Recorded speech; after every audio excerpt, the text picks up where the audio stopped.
FN breaking news আপডেটে আপনাদের স্বাগত। জানাবো আজকের বিশেষ খবর। শুরুতেই হেডলাইন।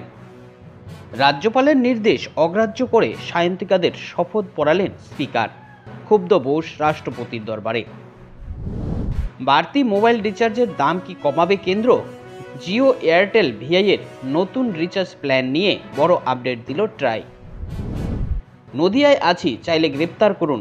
এবার মহিলা কমিশনকে পাল্টা চ্যালেঞ্জ ছুড়ে দিলেন মহুয়া মৈত্র। চুক্তিভিত্তিক শিক্ষাকর্মীদের ৫ লক্ষ টাকা করে অবসরকালীন ভাতা দেবে রাজ্য সরকার, বললেন শিক্ষামন্ত্রী ব্রাত্য বসু।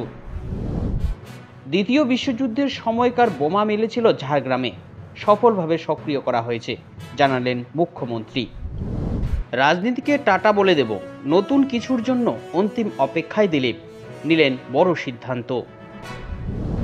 বিডিও অফিসে আইভুড়ো ভাত খেয়ে তৃণমূল নেত্রীর পা ছুঁয়ে প্রণাম করেছিলেন, এবার বিডিওর বিরুদ্ধে কড়া পদক্ষেপ। বিজেপির সভাপতির পদ থেকে সরছে সুকান্ত, শুরু নতুন জল্পনা। ২৪ রাজ্যে তুমুল সাংগঠনিক রদবদল নাড্ডার, এবার বাংলার পালা। রথযাত্রায় বাড়তি সতর্কতা, সিভিল ড্রেসে থাকবে পুলিশ। গ্যাংস্টার থেকে গণপিটুনি, সব নিয়েই বড় পদক্ষেপ নবান্নের। আজ দফায় দফায় বৃষ্টি, বজ্র বিদ্যুতের প্রকোপ, ভারী দুর্যোগ নিয়ে সাবধান করল আবহাওয়া দপ্তর। আসছি বিস্তারিত খবরে। রাজ্যপালের নির্দেশ অগ্রাহ্য করে সায়ন্তিকাদের শপথ পড়ালেন স্পিকার। ক্ষুব্ধ বোস রাষ্ট্রপতির দরবারে। রাজ্যপাল নির্দেশ দিয়েছিলেন এক, আর হলো আরেক। শেষ পর্যন্ত সেই নির্দেশ অগ্রাহ্য করে নতুন নির্বাচিত ২ তৃণমূল বিধায়ককে শপথ বাক্য পাঠ করালেন বিধানসভা স্পিকার বিমান বন্দ্যোপাধ্যায়। তারপরেই রাষ্ট্রপতির কাছে রিপোর্ট পাঠালেন ক্ষুব্ধ রাজ্যপাল। তিনি দাবি করেন সংবিধান অমান্য করেছেন স্পিকার। বিমান যদিও এসবের আমল দিতে নারাজ, তিনি জানিয়ে দিলেন স্পিকারকে সরানো যাবে না। বিধানসভা উপনির্বাচনে ভগবানগোলা কেন্দ্রে জয়ী হন রিয়াত হোসেন সরকার এবং বাহানগর কেন্দ্রে জয়ী হয়েছিলেন সায়ন্তিকা বন্দ্যোপাধ্যায়। গত ৪ জুন লোকসভা নির্বাচনের ফলের সঙ্গে এই ২ বিধানসভা কেন্দ্রে উপনির্বাচনের ফল ঘোষণা হয়, কিন্তু নতুন নির্বাচিত বিধায়করা রাজভবনে এসে শপথ বাক্য পাঠ করতে অস্বীকার করেন, যার ফলেই তৈরি হয় জটিলতা। বাড়তি মোবাইল রিচার্জের দাম কি কমাবে কেন্দ্র? জিও এয়ারটেল ভিআইয়ের নয়া রিচার্জ প্ল্যান নিয়ে বড় আপডেট দিল ট্রাই। জিও এয়ারটেল এবং ভোডাফোন দাম বাড়িয়েছে সকলেই। অত্যন্ত ২১ থেকে ২৫% পর্যন্ত দাম বেড়েছে প্ল্যানগুলির। এই অবস্থায় কি মতামত কেন্দ্রের? কি বলছে telecom regulatory authority of India বা ট্রাই? এর মূল্যবৃদ্ধিতে কি হস্তক্ষেপ করতে পারবে কেন্দ্র? অত্যন্ত সেরকমটা আশা করছিল জনগণ, কিন্তু সেই আশায় জল ঢেলে দিল ট্রাই। সম্প্রতি এক সংবাদ মাধ্যমে এ নিয়ে কথা বলেছেন ট্রাইয়ের এক উচ্চপদস্থ আধিকারিক। নাম প্রকাশে অনিচ্ছুক ওই ব্যক্তি কার্যত সমর্থনই জানিয়েছেন এই মোবাইল রিচার্জ বৃদ্ধিকে। ট্রাই এই মূল্য বৃদ্ধি নিয়ে কিছুই করতে পারবে না বলে জানিয়েছে, কারণ মূল্যবৃদ্ধির সম্পূর্ণ অধিকার রয়েছে এই সংস্থাগুলোর, এমনটাই নিয়ম। তবে ট্রাই জোর দিতে পারে এই কোম্পানিগুলো যেন ভালো পরিষেবা দেয়। নদিয়ায় আছি, চাইলে গ্রেপ্তার করুন। এবার মহিলা কমিশনকে পাল্টা চ্যালেঞ্জ ছুড়ে দিলেন মহুয়া মৈত্র।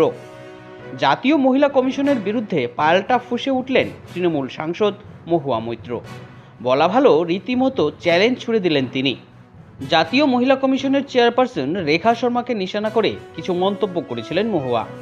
এরপরেই এ নিয়ে তুমুল বিতর্ক দানা বাঁধে। উত্তরপ্রদেশের হাথরসে গিয়েছিলেন রেখা শর্মা। সেখানকার একটি ভিডিও সামনে আনা হয়েছিল, সেখানেই কিছু বিতর্কিত মন্তব্য করে বসেন মহুয়া।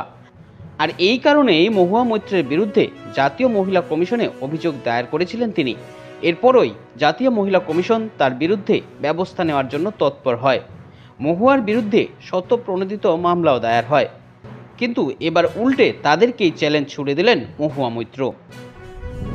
চুক্তিভিত্তিক শিক্ষাকর্মীদের ৫ লক্ষ টাকা করে অবসরকালীন ভাতা দেবে রাজ্য সরকার, বললেন শিক্ষামন্ত্রী ব্রাত্য বসু। রাজ্যের চুক্তিভিত্তিক শিক্ষাকর্মীদের ৫ লক্ষ টাকা করে অবসরকালীন ভাতা দেবে রাজ্য সরকার। গতকাল এক্স হ্যান্ডেলে পোস্ট করে একথা জানিয়েছেন রাজ্যের শিক্ষামন্ত্রী ব্রাত্য বসু। এর আগে রাজ্যের বিভিন্ন দপ্তরের চুক্তিভিত্তিক কর্মীদের এর আগে রাজ্যের বিভিন্ন দপ্তরে চুক্তিভিত্তিক কর্মীদের অবসরকালীন ভাতা বাড়িয়ে ৫ লক্ষ টাকা করেছিল সরকার। এবার শিক্ষা দপ্তরের অধীনে থাকা এই কর্মীদেরও একইভাবে এই টাকা বাড়িয়ে দেওয়া হয়েছে। ব্রাত্য বসু লিখেছেন, এই সুবিধা পাবেন প্যারা টিচার, একাডেমিক সুপারভাইজার, চুক্তিভিত্তিক উচ্চ মাধ্যমিক শিক্ষক এবং এসএসকে এবং এমএসকে এর কর্মীরা। সরকারি বিজ্ঞপ্তি অনুযায়ী ১ এপ্রিল ২০২৪ থেকে এই সিদ্ধান্ত কার্যকর হবে। দ্বিতীয় বিশ্বযুদ্ধের সময়কার বোমা মিলেছিল ঝাড়গ্রামে, সফলভাবে নিষ্ক্রিয় করা হয়েছে জানালেন মুখ্যমন্ত্রী। ঝাড়গ্রামে উদ্ধার হওয়া দ্বিতীয় বিশ্বযুদ্ধের সময়কার বোমা সফলভাবে নিষ্ক্রিয় করা হয়েছে। গতকাল নিজের এক্স হ্যান্ডেলে এই কথা জানিয়েছেন মুখ্যমন্ত্রী মমতা বন্দ্যোপাধ্যায়। গত শনিবার ঝাড়গ্রামের গোপীবল্লভপুর থানার ভুলনপুর গ্রামে মাটি খুঁড়তে গিয়ে বেলনাকৃতির একটি বস্তু উদ্ধার হয়েছিল। খবর পেয়েই ঘটনাস্থলে গিয়েছিলেন প্রশাসনিক আধিকারিকেরা। ঘিরে ফেলা হয়েছিল ওই এলাকা। এরপর খবর আসে বোম স্কোয়াডেও। প্রায় ১ দশক আগে এই ভুলনপুরেই দ্বিতীয় বিশ্বযুদ্ধের সময়ের একটি বোমা পাওয়া গিয়েছিল। তা থেকেই প্রশাসনিক আধিকারিকরা এবং স্থানীয় অনুমান করছিলেন যে এটি বোমাই হতে পারে। এরপরেই গতকাল মুখ্যমন্ত্রী জানালেন, উদ্ধার হওয়া বোমাটি দ্বিতীয় বিশ্বযুদ্ধের সময়কারই ছিল। তবে ইতিমধ্যেই সেটিকে নিষ্ক্রিয় করেছে রাজ্য প্রশাসন এবং বায়ুসেনা যৌথভাবে কাজ করেছে।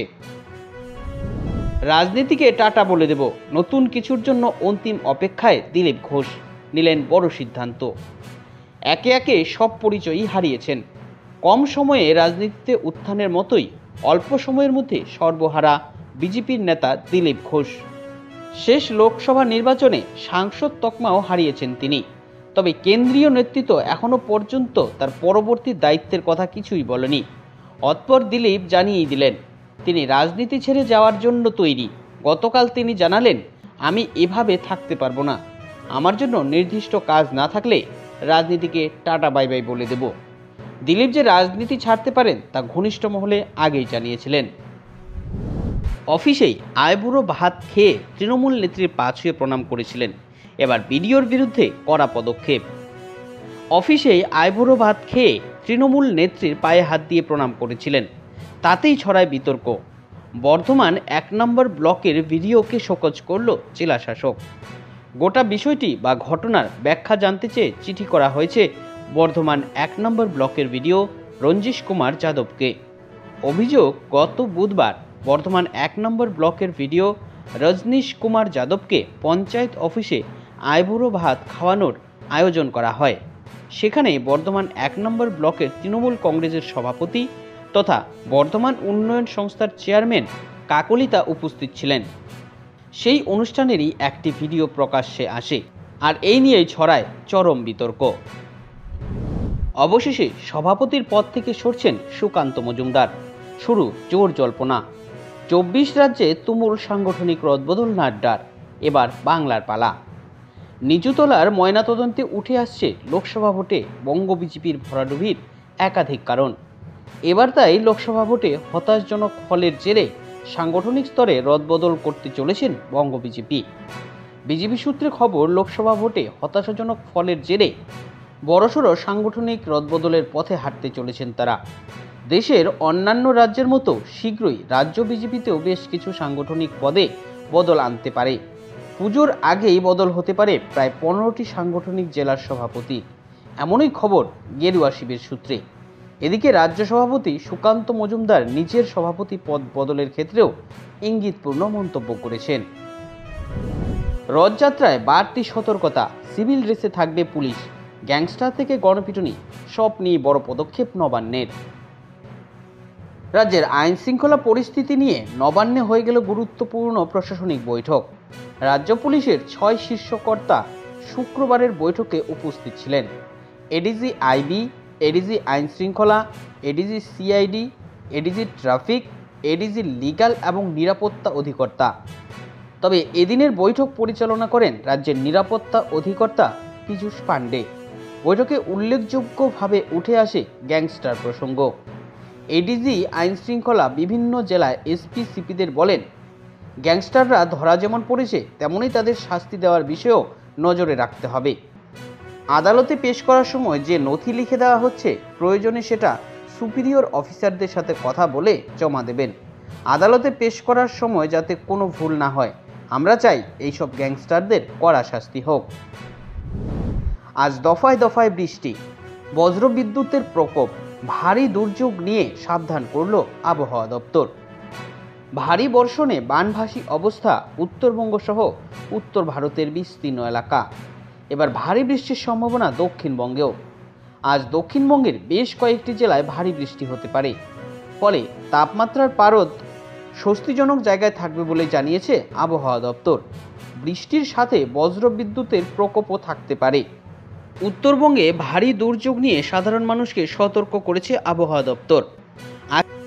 আসছে করে গড়িমসির পর অবশেষে বর্ষা প্রবেশ করেছে দক্ষিণবঙ্গে, ফলে তীব্র দাবদাহ থেকে আপাতত রেহাই মিলেছে। এখনকার মতন খবর এইটুকুই। পরবর্তী খবর পেতে আমাদের সঙ্গে থাকুন।